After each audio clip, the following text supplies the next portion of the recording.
लेकिन हमारे यहाँ तो महिलाओं का जो ओहदा है बराबर नहीं, हमसे पुरुषों से ऊपर का ओहदा माना जाता है। क्या भीमराव अंबेडकर जी की फोटो कभी आज तक आपने देखा है? बिल्कुल नहीं देखा होगा। एक बता दीजिए। अरे मैं बता रहा हूँ भैया, एक बता, मैं बता रहा हूँ। स्मृति कहती है कि महिला को कभी स्वतंत्र नहीं छोड़ना चाहिए। अच्छा तो बोलो भाई, पढ़े और भी अभी हवा बोल रहे हो। अगर नहीं पढ़े, अगर नहीं पढ़े का श्लोक बोल दिया तो, अगर बोल दिया तो बोलिए, यत्र नार्यस्तु पूज्यन्ते रमन्ते तत्र देवता बोल दिया। इसमें तो कहा गया यत्र नार्यस्तु।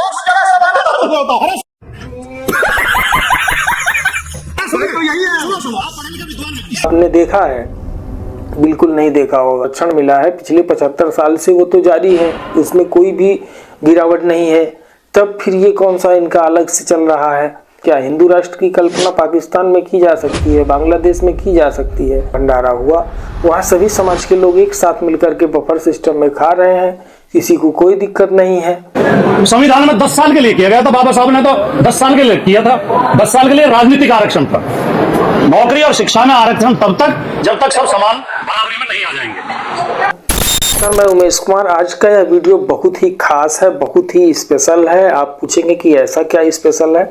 तो स्पेशल इसलिए है क्योंकि आज के इस वीडियो में हम राजकुमार भाटी पर पार्ट 6 बनाने वाले हैं। जो राजकुमार भाटी एक सपा पार्टी के प्रवक्ता के रूप में काम करते हैं और जिस एजेंडा से वो काम कर रहे हैं उसी एजेंडे को हम बात करेंगे।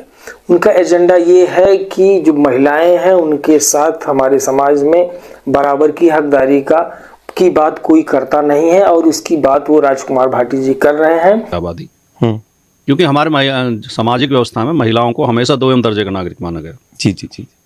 और महिलाओं को कभी बराबरी का अधिकार नहीं दिया गया, आज भी नहीं है। वैसे तो सभी धर्मों में, सभी देशों में और सभी व्यवस्थाओं में महिलाएं उपेक्षित हैं। जी जी।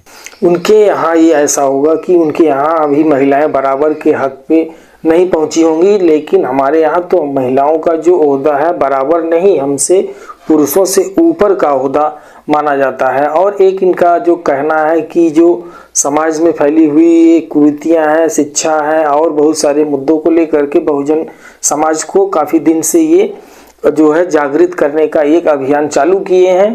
पीडीए जैसा गेम भी इनका चल रहा है जिसमें काफ़ी सिलेक्टिव लोगों को शामिल किया जा रहा है, लेकिन कभी इनकी पार्टी के झंडे में क्या भीमराव अंबेडकर जी की फोटो कभी आज तक आपने देखा है? बिल्कुल नहीं देखा होगा।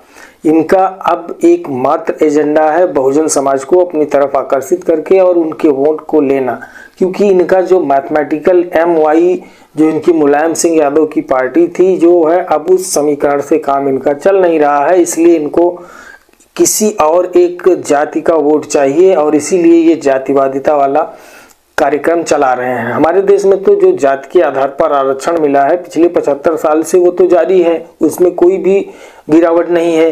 तब फिर ये कौन सा इनका अलग से चल रहा है? हाँ, हिंदू राष्ट्र की जो बात है वो किसी विशेष पार्टी के द्वारा दिया जा रहा है, उसकी भी कल्पना हिंदुस्तान में ही की जा सकती है। क्या हिंदू राष्ट्र की कल्पना पाकिस्तान में की जा सकती है, बांग्लादेश में की जा सकती है?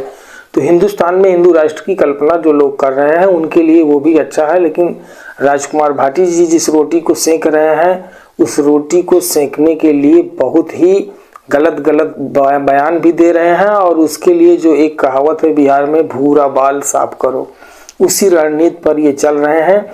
इनको जवाब देना होगा। हमारे यहाँ जब भी कोई भी प्रोग्राम होता है, कोई प्रोग्राम हुआ, भंडारा हुआ, वहाँ सभी समाज के लोग एक साथ मिलकर के बफर सिस्टम में खा रहे हैं, किसी को कोई दिक्कत नहीं है। तो जो छुआछूत का भी एक वो था, अब वो पूरे अपने एंड पर है। आरक्षण भी देश में जारी है। कुछ चंद लोगों के जवाब सवाल के कारण राजकुमार भाटी जी इतने क्यों अग्रसित हो गए हैं, जातियों में बंटवारा करने की जो कोशिश कर रहे हैं, यह इनका एक राजनीतिक फार्मूला है और जिसको सपा के प्रवक्ता के रूप में वो निभा रहे हैं। अध्यक्ष के रूप में उनको अखिलेश यादव जी यह काम दे चुके हैं।